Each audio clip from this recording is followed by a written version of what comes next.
Hi, I'm Mr. Pink, otherwise known as Modern Synthesis, and it is my goal to make sculpting with Greenstuff easy for you. And in this video, I'm going to tell you how to sculpt something that has been one of the most requested items: how to sculpt brains.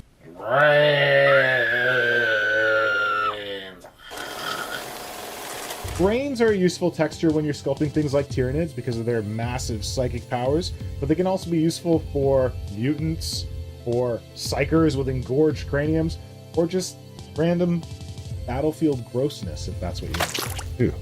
Even if you don't need to sculpt brains, you should still check out this video because there are going to be some quick tips in here that apply to all Greenstuff usage, milliput usage, epoxy sculpt, whatever sculpting you're doing, this is going to be useful for you. So check it out.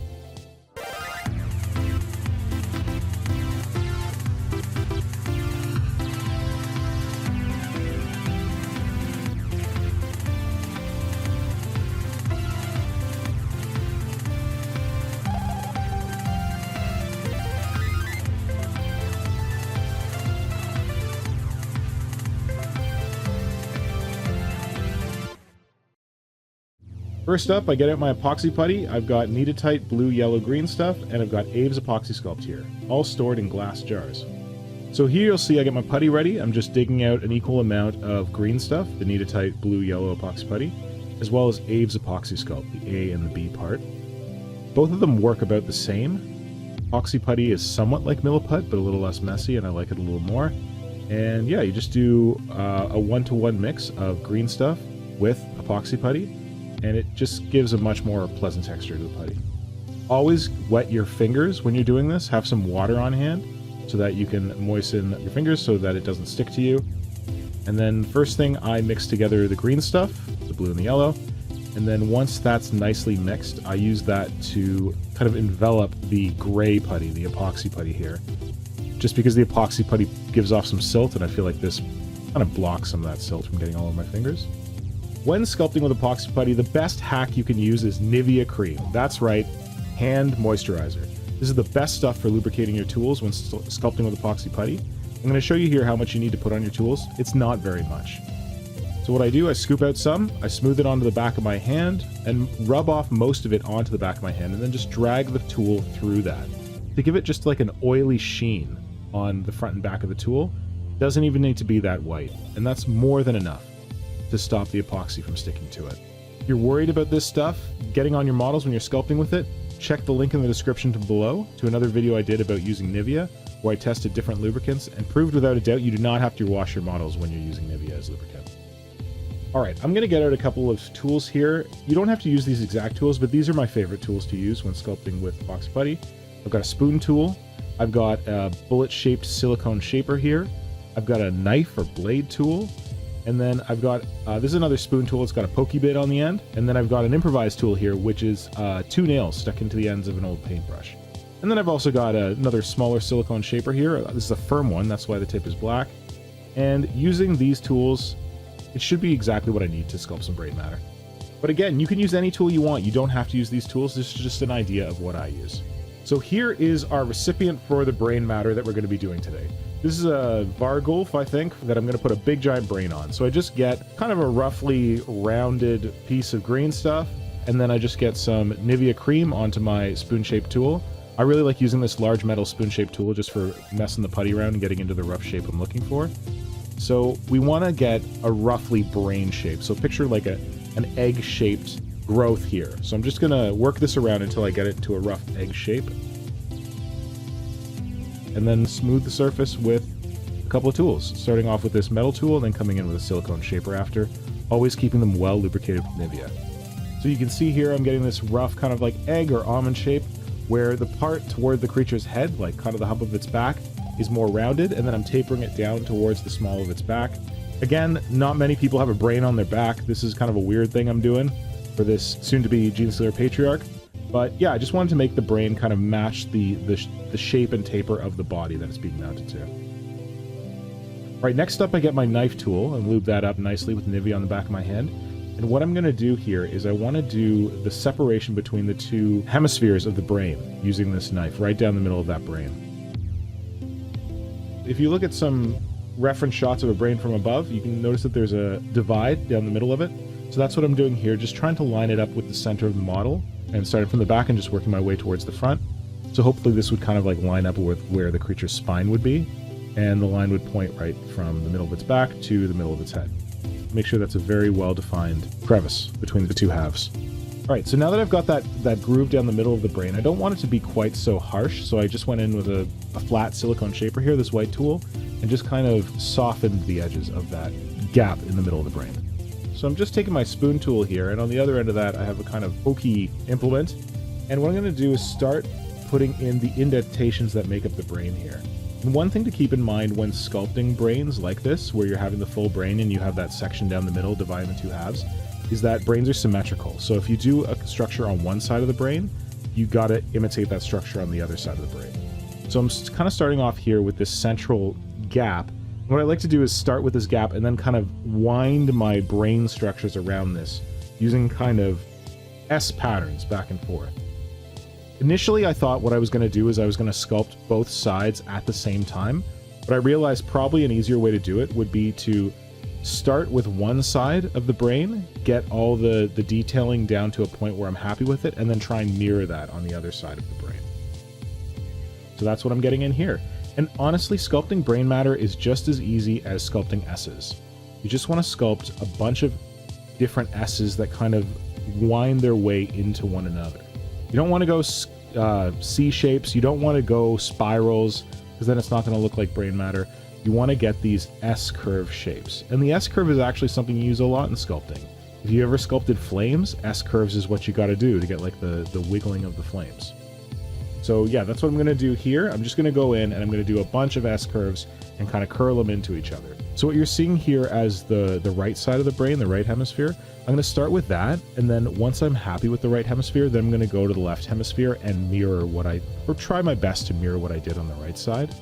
This is only an issue when you're sculpting a full brain or when you're looking at a brain from above. On some models, you just see kind of like the brain matter sticking out the side of their head, like you see that on Tyranids. Then you wouldn't have to worry about this mirroring. You can just kind of go nuts with these patterns. Here, I realize I just kind of made a big C, so I'm trying to link it up to another C below it so that I can get that S curve stuff curving back and forth into itself. And then you can see here that I'm just kind of going one way with an S, and then it's flipping the tool around and going the other way with the S. So it's kind of like a serpentine shape that wriggles around the brain. Once I've got the rough shape with a metal tool, I come in with a silicone shaper to soften the lines. I don't want it to look like it was cut in. I want it to look more organic. It's really great to use one of these firm black silicone shapers from Royal Sovereign, just to go in there and soften things up a bit. With silicone shapers, I really recommend getting them from Royal Sovereign. They're like the Winsor Newton of silicone shapers, except for the fact that their silicone shapers are amazing. They're very usable. You can do great work with a synthetic paintbrush, a cheap paintbrush you get from an art store. You're not going to do as amazing work with cheap silicone shapers that you buy off of Amazon. I like to say that if you buy a cheap silicone shaper from Amazon, you're going to get cheap Amazon results. Often because the silicone itself is very flexible, there's not much resistance to it, and it just bends all over the place. And you need a little bit of resistance for these tools to really do their work for you. You'll see throughout this video that I kind of get in the shapes that I want, and I'll go back and I'll redefine them and kind of mess around with them. If you're doing a brain for the first time, you've never done this before, I would recommend sculpting only one hemisphere at a time. Here I kind of made it harder for myself where I put down the putty for two hemispheres and then got to work on one, and then I had to rush in and do the second hemisphere. If it's your first time, just put down half of this egg or half of this like almond shape and just do one half of it. And then go in and put down the other half of putty and then sculpt out the other half. You don't have to sculpt them both at the same time. And it's also easier that way because you're less likely to shove your finger in the wet putty of something that you're really happy with if you're only working on one side at a time. Highly recommend that. You're not going to miss out on anything. There is no key part to this where you need to connect one side to the other side. Because there's that central divide, it's very easy to sculpt one side, let it completely harden and cure, and then go in and sculpt the other side. All right, you can see here I'm getting to the point where I'm pretty happy with what I've done on the right hemisphere of this brain. Just getting in some final little details, and then I come in with my spoon tool just to kind of soften some of the cuts and ridges that I've done before. And then I get ready to start on the left hemisphere. This is a little challenging because I mentioned before that the brain matter should really be mirrored, where what you did on one side, you should have the opposite, like the reflection of it on the other side.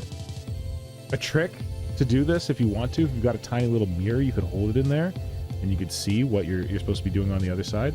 I'm winging it. I don't make it perfectly mirrored throughout all of this, but this would absolutely, again, be easier if you sculpted the left side of the brain or the right side of the brain first, let it completely cure, completely dry, and then come in and sculpt the other side, because you have more time to look at what you did on the one side and mirror it on the other.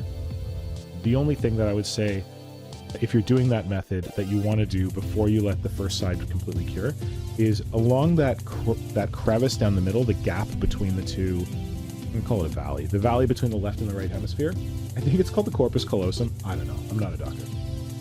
Along that valley, you just want to make sure that, like, on the side that's still wet, you're like pressing it down into the valley, because you'll see me come in and do that at the very end with like a kind of pokey tool, just to make sure that it looks like this brain matter is flowing down into that valley, that it's not just like stopping hard at it where it's just been cut, because that won't look very naturalistic. So to do that, you can take a spoon tool and kind of like push it down into it, or take that tool I have with the 2 nails, or just like a pokey tool and just poke it down into that valley there to make it look more like it's flowing down into it.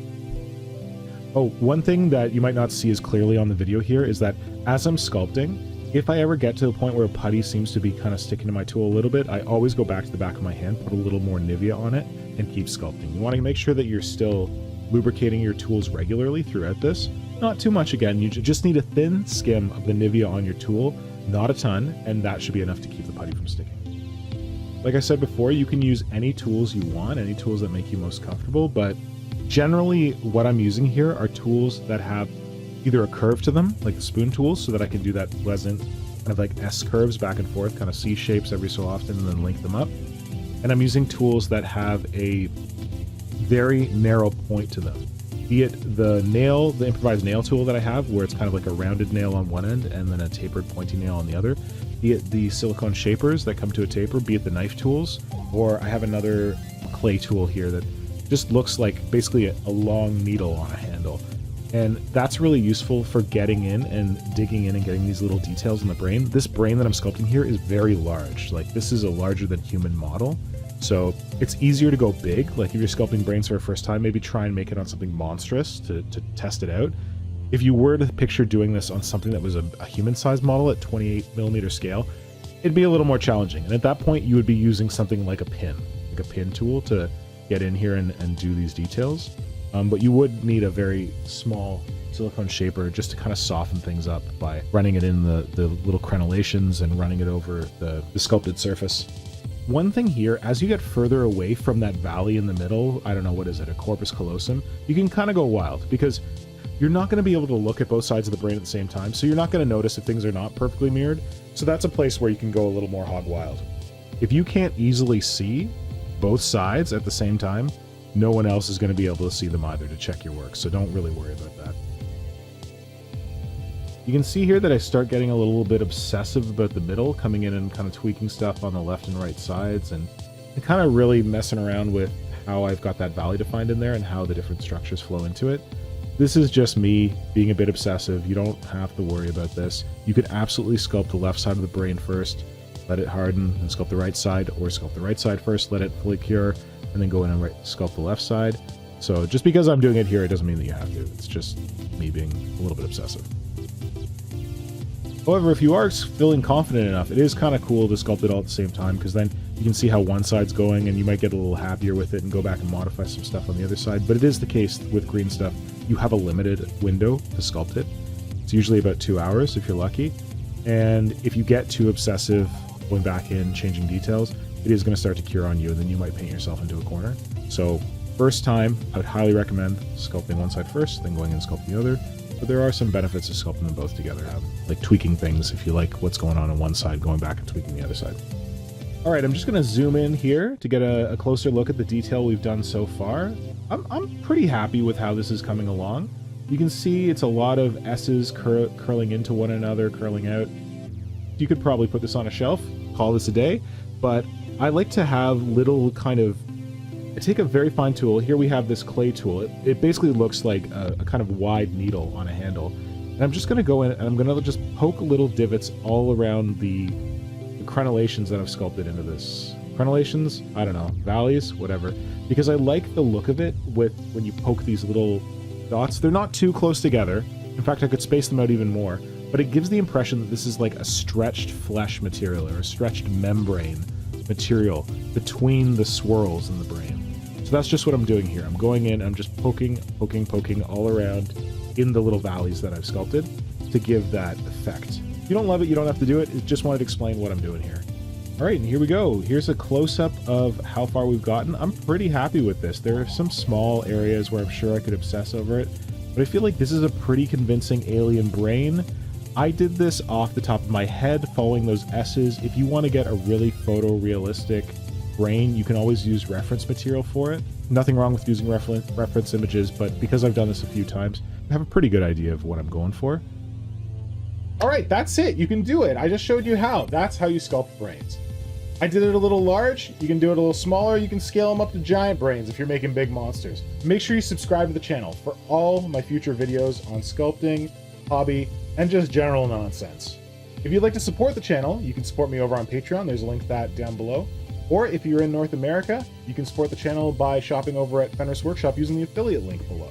And the special discount code for first-time buyers, 10% off your first order. Thanks for watching, and I look forward to sculpting with you soon. Bye-bye.